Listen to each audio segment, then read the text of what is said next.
بخاری مسلم میں الفاظ ہیں کہ ایک صحابی نے نبی علیہ السلام سے پوچھا کہ یا رسول اللہ میرے سب سے زیادہ حسن اخلاق کا اس دنیا میں حقدار کون ہے؟ تو فرمایا تیری ماں۔ کہا اس کے بعد؟ فرمایا تیری ماں۔ تیسری مرتبہ کہا اس کے بعد؟ فرمایا تیری ماں۔ جب چوتھی مرتبہ کہا تو فرمایا تیرا باپ۔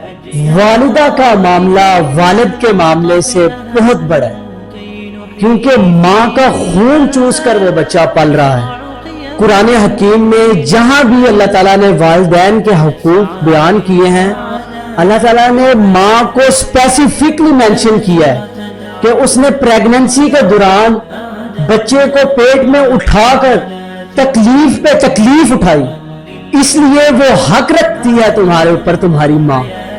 ماں کیسی بڑی نعمت ہے یار، کتنا پالا ہے اس نے۔ تم 2 منٹ کے لیے ماں کہیں آگے پیچھے ہو جائے تو بچہ چیختا چلاتا ہے، اور یار جس سے اس طرح کا لنک رہا ہو تو اسے تو خود لا کے جوتا دیا کرو اور کہا کرو کہ جتنا دل چاہے میرے سر پر مار۔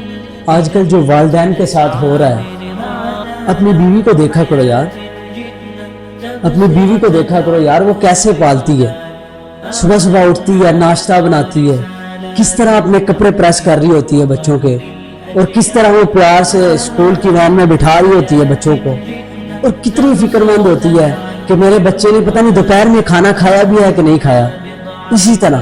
اسی طرح تمہارے والدین نے تمہیں پالا ہے۔